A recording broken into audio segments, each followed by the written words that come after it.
Hey guys, what's up? My name is Gabe and this is Games with Gabe. This is the next episode in the Coding a 2D Game Engine in Java series. In this tutorial, what we're going to be doing is texture batching. So as you remember from a couple episodes ago, we started our batched render and that may have been a bit quick. So I'm going to go over it in a little bit more detail in this episode. And then we're also going to add one more feature, which is batching together textures, which is super important in games because, as you know, in 2D games especially, which is what we're building a game engine for, you typically have several different pictures that you want to display for different character animations, for different blocks, for different tile sets, and so this can be achieved pretty great with batching using batching textures. So we'll take a look at how all that works today, and we will code it and see if we can get it done. Before we start, like always, I do want to draw it and sort of explain what we're going to be doing.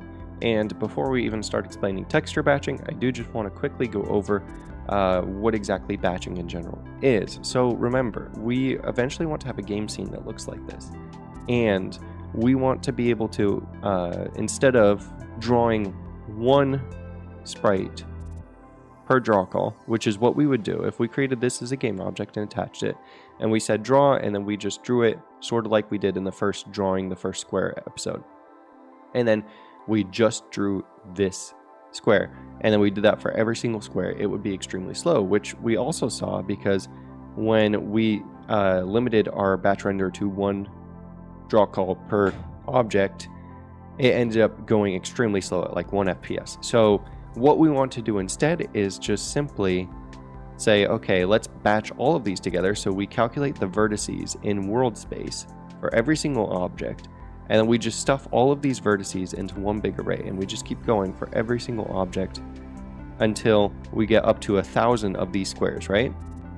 And we stuff that all into one big array, and then we can just say, okay, now draw all of these vertices at once. Now, remember, there is one more thing that we have to worry about, and that is every vertex has several different attributes, right? And we define those attributes. So what we were saying is, okay, we have an X, Y, and then the next part of the vertex is the color, R, G, B, A, and I think that was all we left it at. And so remember, for each vertex, we have to specify the X and the Y position, then we have to specify the color we want that vertex to be. Then we move on to the next vertex, and we start specifying that inside of our big float array. And then the last thing we have to remember is for every single sprite, there are 4 of these vertices. So we will end up doing 4 of these for one sprite. Hopefully that kind of visually shows you what we're doing. In terms of texture batching, that's sort of the next step for us because now we want to enable textures with our game. Now, you know that in most games, you are allowed to use a sprite sheet, right? Not allowed to use, but you just use sprite sheets because that's one way to do texture batching. And all a sprite sheet is, I'll pull up an example real quick. So right here we have a sprite sheet, and as you can see, it's just a bunch of different images all packed into one big image. And so then what we can do is we can just say with the texture coordinates, specify from here to here, and then from here to here, and sample only that part of the texture.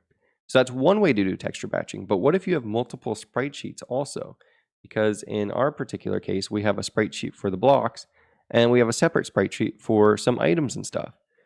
So now what you would have to do is you would have to start batching these together and say, oh, well, I can only do the blocks in this one. I can't really put Mario included into this sprite sheet because he's on a different sprite sheet. But no, we don't have to do that. And that's because modern GPUs, OpenGL specifies that all GPUs have to support at least 16 textures to be bound at the slot for any given shader call. So what that means is we can have up to 16 different sprite sheets bound to our GPU before we do a texture call or a shader or draw call, and then we can sample from any one of these 16 textures. So this is what we're going to do. And you can find out exactly how many textures you have using a function. I can't remember the name of it, but GL gives it to you so that you can find out because some GPUs support up to 32, some GPUs support up to 64, and you can query the computer to figure out exactly how many textures you can bind in one draw call. So what we're going to do is we're going to say, okay, we want to be able to bind multiple textures, and then we basically just want to store them in an array, and then we want to sample from the correct texture. And so all we will do is we will say, hey, which ID do we want the 0th texture, the first texture, the second texture, and then we'll use that to index into the array, which will give us the appropriate texture. So we could say, hey, Mario is in texture 1, the blocks are in texture 0. So when we're doing Mario, we're sampling from texture 1 in this array and 0 from these ones. But what if you want to draw just a color? What if you just want a square that has a simple color? You don't want a texture associated with it. Well, we can just reserve texture slot 0 as a special slot, which basically means if they have texture slot 0 as their ID, then we don't actually want to bind a texture. And so then that's what we'll do. And then we'll just use 1 as the first texture, 2 as the second, 3 as the third, so on and so forth, and then index into this array. Now, you may want a quick refresher on like texture coordinates and everything, which we talked about in the texture specific video in this series. So basically we just have the 4 texture coordinates, 0, 0 is the left, bottom left, this is 1, 0, this is 1, 1, and this is 0, 1. These are our texture coordinates. We use this to sample, and this is the same thing we will be doing in this tutorial. So we will need texture coordinates and we will need a texture ID in order to batch our textures. And so since we have this texture coordinates and these texture IDs, how do we get it into our batch? Well, remember when we wanted a color, we just include it as part of the vertex, right? This is our vertex specification. Well, how about we do the same thing and we include our texture coordinates. So we say UV0, UV1, and our texture ID inside the vertex as well. So we'll just expand our vertex attributes and say, okay, we're going to have the UV0 and UV1 here, and then we're going to have our texture ID embedded into these texture coordinates. And so that's how we will end up batching together our textures into this as well. So we'll enable a couple more attributes, and then we can start to use those attributes inside of our shaders, and then we can bind everything and make sure it all works properly. So let's actually start coding it and see if we can figure out how all this works in code, because I think that sometimes clears some stuff up a bit.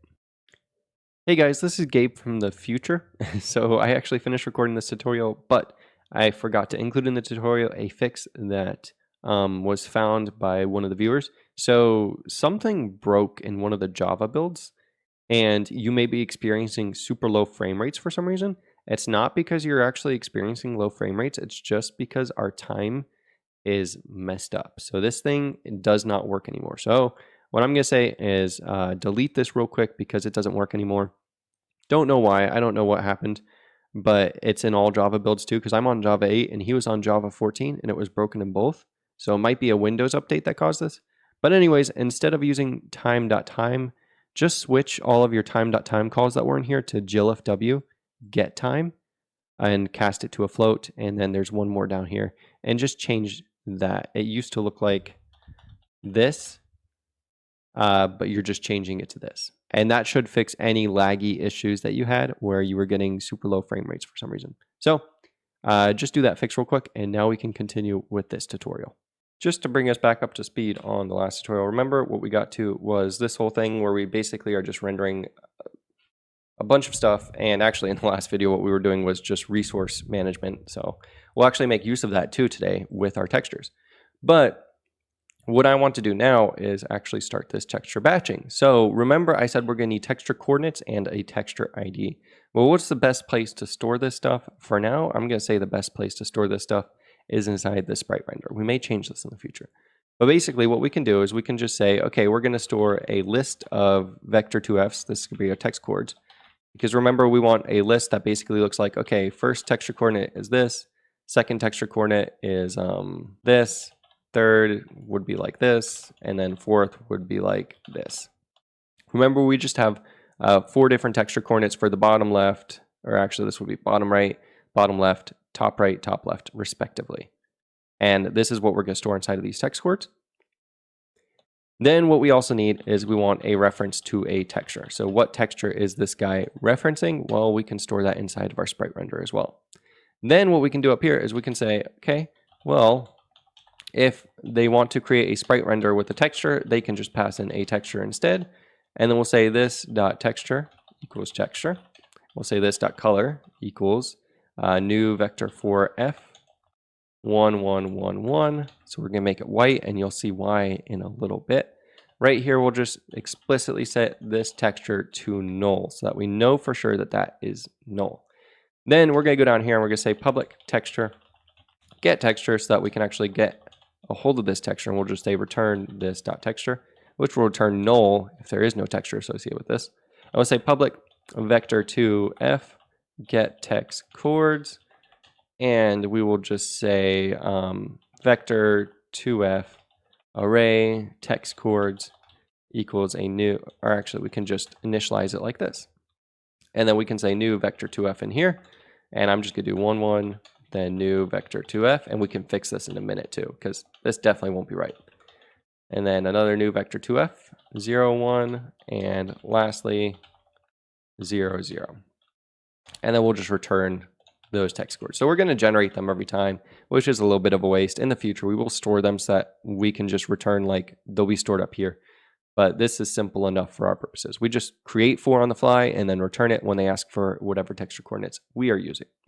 Okay, so now we have a way to get a hold of a texture and texture coordinates inside of this sprite render, right? Well, now we want to be able to send that data to our render batches. So remember, when we are adding sprites into our render batches, we basically can get all the information off of our sprite render from here. So the first thing that I want to do though is we changed our vertex specification, right? So now we have a position, we have a color, and then we have text chords, which is just float, comma float, and then we also have a text ID, which is just a float is what we will call it. So let's go down here and we're going to say, okay, so private final int text chords size is 2 because we only have 2 of those texture coordinates. And then we will say private final int text ID size is 1 because there's just one float for that guy. Then we will create the offsets. So we'll say private final int text chords offset is equal to the color offset plus the color size times float dot bytes.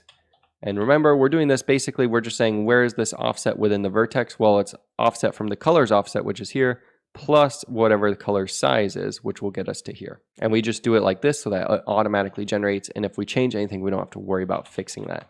Then we'll make private final int text ID offset, which is the text chords offset plus the text chord size times the float.bytes. And that will give us our text ID offset as well.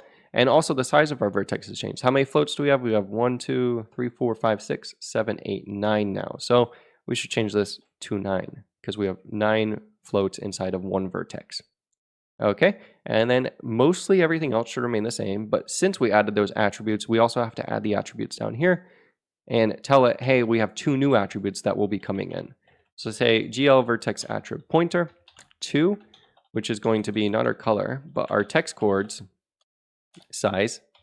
And then this is going to be a float, not normalized. We're going to say vertex size in bytes because we need to give it that. And it's just going to be text chords offset is the offset. Then I'm just going to copy this and move it down here because we just need that. And I'm going to actually copy both of these and just move them down here. And then we want to say, so we also want to enable a third attribute, and this is going to be our text ID. So we'll say text ID size, and we will move down here and say this is the text ID's offset. And everything else should remain the same. So now we have our attributes enabled so that the GPU knows we added these 2 new attributes to our texture, our vertex. So now we should be able to use them once we actually get into the GPU, right? Now, when we actually add the sprite, we have to load these properties in. So remember, when we go down to load vertex properties, we're loading 4 vertices per sprite because one sprite has 4 vertices. It's a square. And so we want to load the position and the color because that's how our vertex goes. But now we added 2 new attributes. So we also want to load the texture coordinates and we want to load the texture ID. And we will store these just in increasing order respectively. And then let's go up here and actually get a hold of those, right? So what we're going to say is int text ID equals 0. So we'll initialize it to 0, say we don't have a texture yet. Then what we can say is for, actually, this brings me to my next point. How do we know what texture they're using if we have a list of textures? Well, we don't even have a list of textures. Remember, we want to be able to support multiple textures inside of this batch. So what we should do is say we have a private list of textures, and this will be the textures that are contained within this batch. So whatever textures we have available to use in this batch, right? Inside here, we'll just initialize it to a new array list.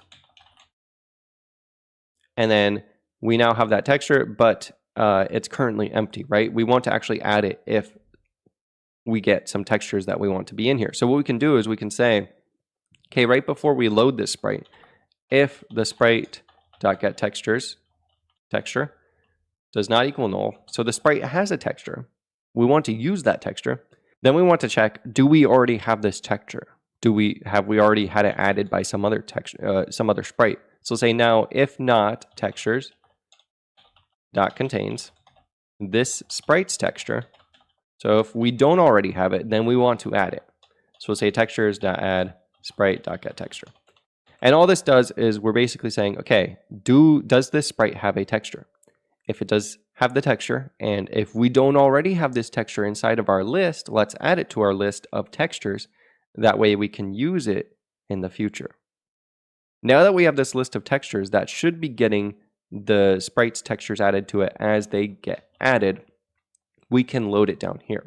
We can say for int I equals 0 until I is less than textures dot size I plus plus, and then basically we can say, actually, let's only do this if the sprite we're trying to add has a texture. So if sprite.getTexture does not equal null, then we will start doing this for loop, because otherwise we don't even have to worry about it. Then we'll say if the textures.get I equals sprite.getTexture. So if we are on the texture that our sprite has, then that is the text ID we want to use.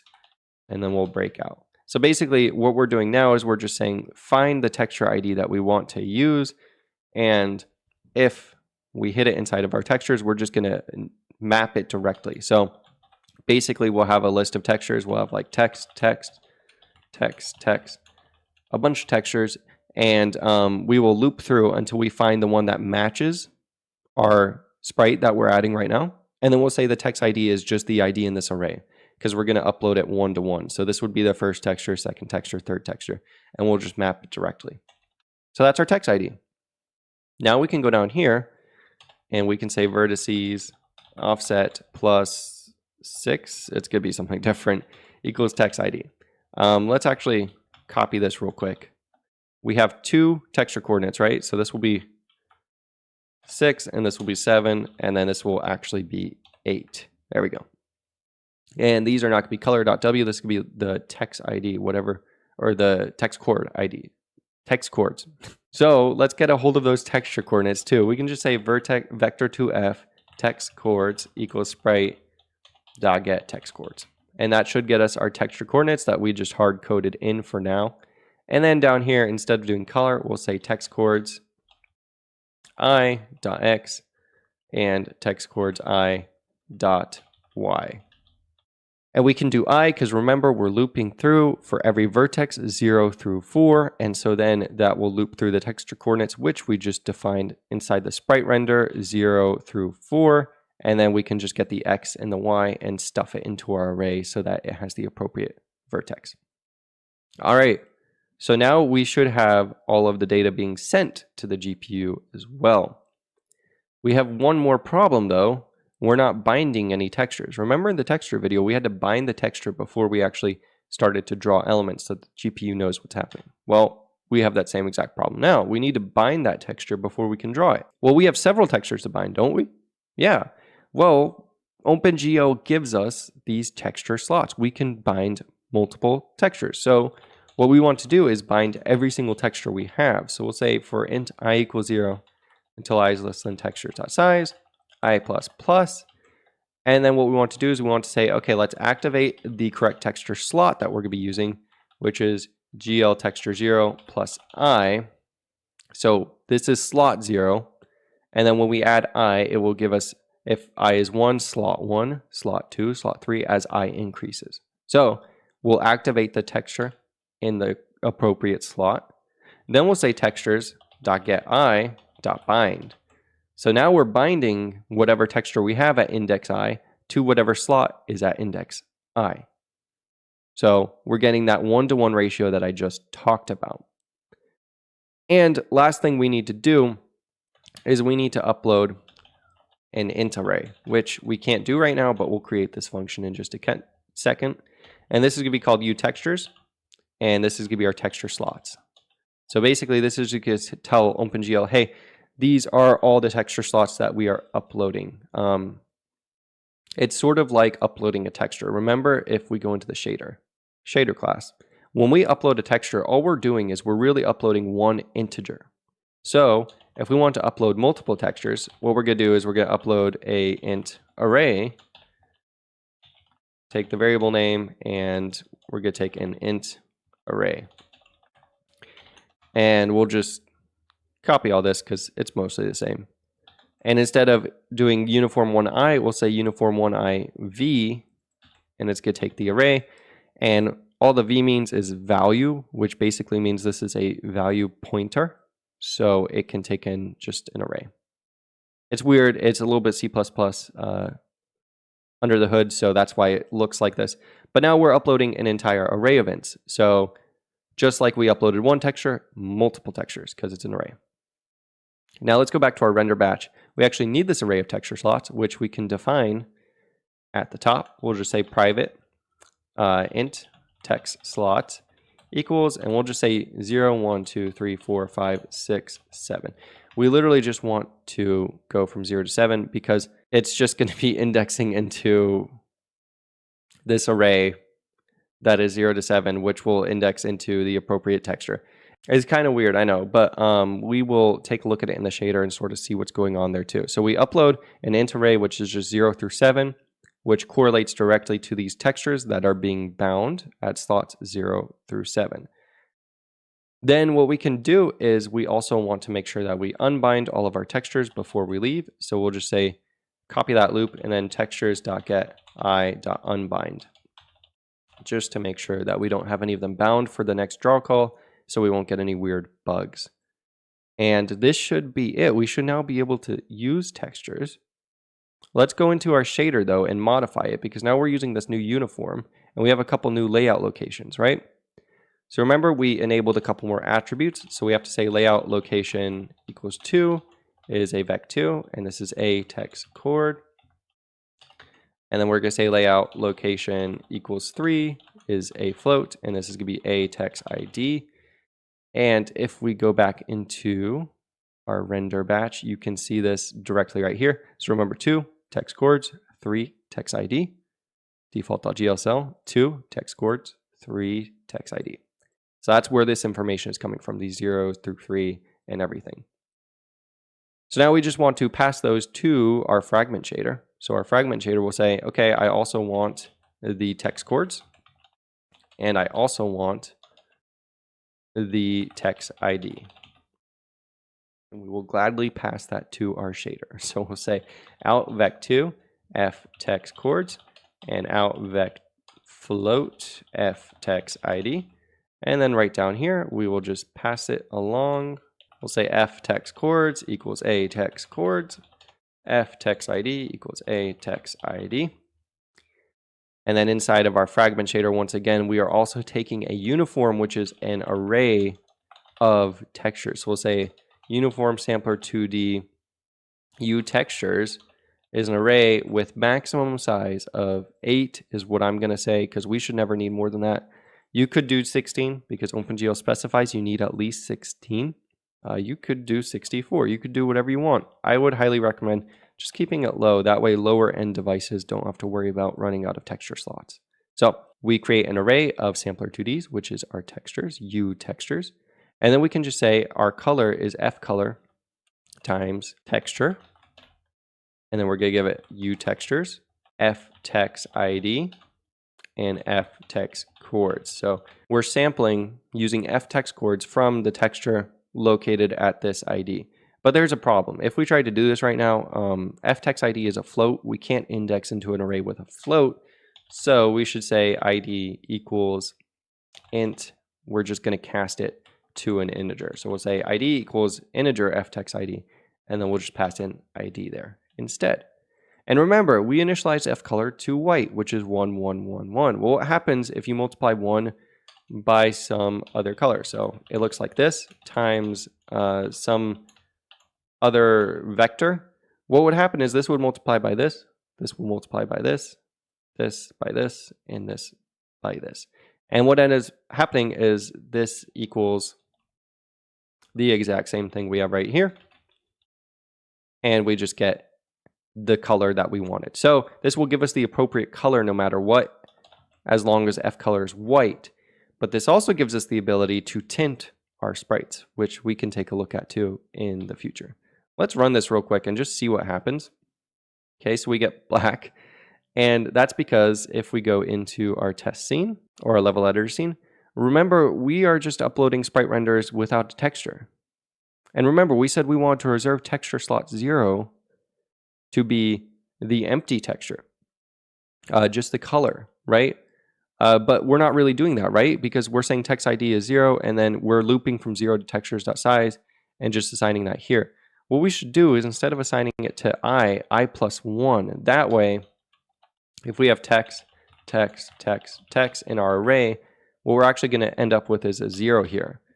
And this 0 is our special reserve slot that does not hold a texture, but instead is just to let us know, hey, we just want to use the color here. So instead we'll say I plus 1, and if there is no texture, if texture is null, then we'll use text ID 0, which should work just fine. And then up here, instead of binding texture 0 plus I, we want to do plus 1 here, 2. That way we end up getting the appropriate texture slot. Then let's go back into our default.glsl, and we'll say if f text ID is greater than 0, then we are using a texture. Otherwise, we're just using the color. So we won't even worry about that. And if we run this again, we get our colors back, which is great. Now we want to see if we can actually bind to textures, right? So I have 2 test images right here. They're super small right now, but basically just Mario and a Goomba. I will be using those to test them. They're named test image and test image2.png respectively, and they're located in my assets/images folder. You can download them if you want. Let's go into our scene. So back into our level editor scene, and I'm gonna get rid of this guy, and we'll actually just go all the way up here. Get rid of all that, and then we'll say game object obj1 equals a new game object, and we're just going to call this object1. Give this guy a new transform. We'll say 100 100. Actually, transform new vector 2f 100 100. This is the position, and then for the scale, I'm going to say we'll do 256 by 256, which should be like the pixel size of our projection. And then close that off. Then we'll say obj1.add component, a new sprite render, and we want a texture, right? So we can say asset pool.get texture, which will load it automatically for us, assets/images/test image.png, and that's actually test image 1. Go over here. So we've got that semicolon. We're good. And then we will say this.add game object to scene obj1.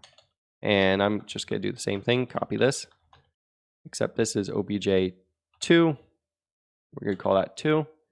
And I'm going to move him to like 400 so that he's not in the way of the other texture. And then we're going to add 2 here and here. And then instead of test image 1, it's test image 2 now. So now we should have 2 different textures. But what's going to happen? Let's see what happens.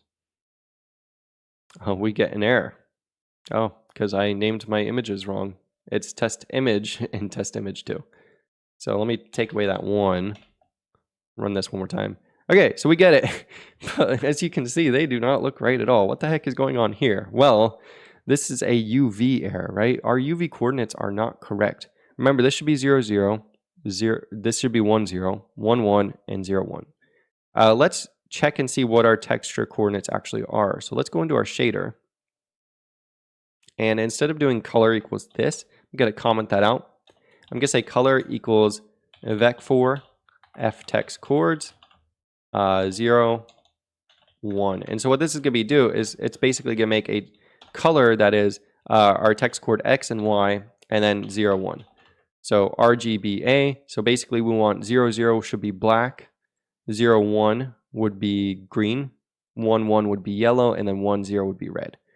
So we want black to be in the lower left corner. It's in the top left. We want green to be in the lower right corner. We want red to be up here. Yellow is in the right place, but we need to swap these two and this. So first, let's get black into the bottom left. That's 0, 0. We need to swap that with this guy, which is 0, 1. So let's go into our sprite render. And let's swap 0, 0 with 0, 1. So we'll make this 0, 0. And we will make this 0, 1. This is inside sprite render. We run this again.